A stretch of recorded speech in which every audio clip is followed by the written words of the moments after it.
और फलस्तीन के हवाले से अभी नाज़िम साहब आपको तारीख बता रहे थे। इसराइल पर सबसे पहला हमला किसने किया, किसने बर्बाद किया पहली बार, और किसने आबाद किया इसराइल को? ये मेरा पहला सवाल।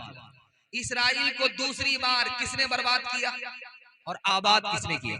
इसराइल को तीसरी बार किसने बर्बाद किया, आबाद किसने किया? आज इसराइल उसके साथ क्या कर रहा है, आबाद करने वाले के साथ क्या कर रहा है? ये मेरा पहला सवाल है। दूसरा सवाल है, आप देखेंगे पुराने घर में चौकी होती है और कुर्सी होती है, उसको हटाइए से तो वहां से छोटा छोटा बिच्छू निकलता है, उसको जो भी देखता है चप्पल से मारता है, छोटा बच्चा भी देखेगा जूते से मारेगा। राज क्या है, ये मेरा दूसरा सवाल है।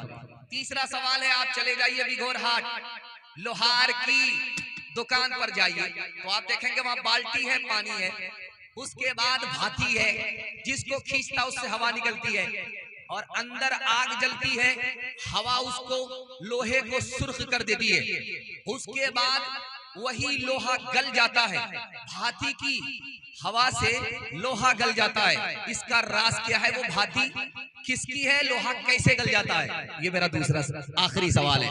सुनने के लिए मुकम्मल तैयार है? हाथ उठा दीजिए इंशाअल्लाह जोश के साथ। अल्लाह हमारे सुनाने को, आपके सुनने को बेहद कबूल फरमाए। इसराइल को सबसे पहले किसने बर्बाद किया? हजरत सुलेमान अलैहिस्सलाम की वफात के 415 साल के बाद इसराइल पर पहला हमला हुआ। बुख्ते नस्र बाबुल के बादशाह ने उस पर हमला किया, उसको बर्बाद कर दिया। ईरान को रहम आया, ईरान ने उस आस्तीन के सांप को बसा दिया। आज वो आस्तीन का सांप ईरान ही को डस रहा है, जिसने उसको आबाद किया आज उसी को डस रहा है। दूसरी बार हमला हुआ इसराइल पर 170 साल पहले, ईसा अलैहिस्सलाम की वफात से, विलादत से 170 साल पहले, ईसा अलैहिस्सलाम के दुनिया में आने से 170 साल पहले इंताकिया के बादशाह ने इसराइल को बर्बाद कर दिया। रूम के बादशाह को तरस आया, उसने आबाद किया। जिसने आबाद किया उसी से टकरा गया, जिसने उसको आबाद किया, बर्बादी से बचाया, उसी से टकरा गया, उसी का बागी बन गया। उसके बाद उसको बर्बाद कर दिया किसने? रूम के बादशाह ने। तो तरस आया किसको? फलस्तीन के लोगों को।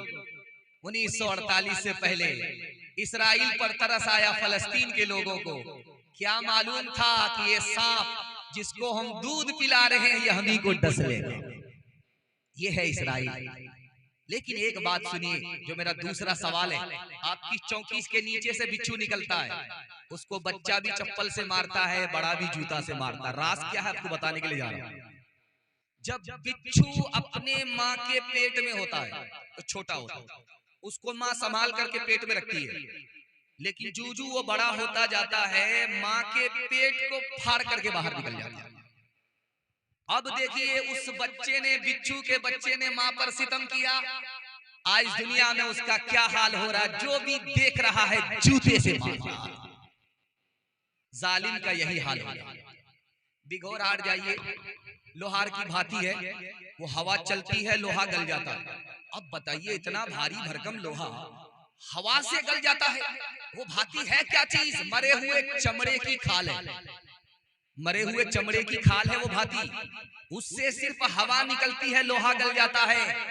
और जब मजलूम की आह जबान से निकलती है तो जालिम गल जाया करता है। हाथ उठा करके अल्लाह से दुआ कीजिए, अल्लाह फलस्तीन के मुसलमान की मदद फरमाए, उनकी हिफाजत फरमाए, उनकी तरफ से लड़ने वाले को अल्लाह फतह कामरानी से हमकनार फरमाए। खालिक़े दो जहां अपने महबूब की, खालिक़े दो जहां अपने महबूब के, उम्मती को न ऐसी सजा दीजिए। लुट गए मालो जान जल गया शिया, लुट गए मालो जान जल गया शिया।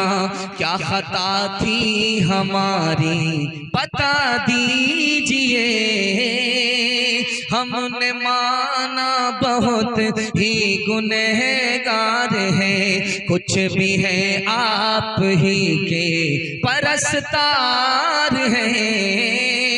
जिसने चुन चुन के मारा है या रब हमें, जिसने चुन चुन के मारा है या रब हमें, बस में हस्ती से उसको मिटा दीजिए।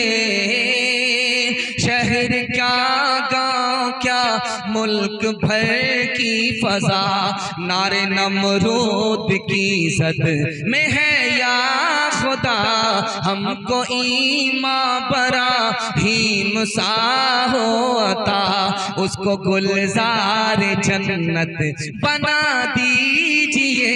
नारे तकबीर, नारे तकबीर। जनाब मुफ्ती सादुल नजीब साहब, नौजवाना ने गाँव भिगोर। कितने फिरआन ने फिर जन्म ले लिए, एक दर ही नहीं सैकड़ों हो गए। या खुदा हर मुसलमान हो मूसा से पत, या खुदा हर मुसलमान हो मूसा से पत, सबके हाथों में जोरे असा दीजिए। मस्जिद का जलसा सुनने के लिए बैठे हैं, हाथ उठा करके वादा कीजिए। आजान आज सुनेंगे, नमाज कल पढ़ेंगे, हाथ उठाइए इंशाअल्लाह। जोर का झटका आपको थोड़ा धीरे से लग रहा है, आपके दिमाग को टटोल रहा हूं कि आप पिंडाल में है या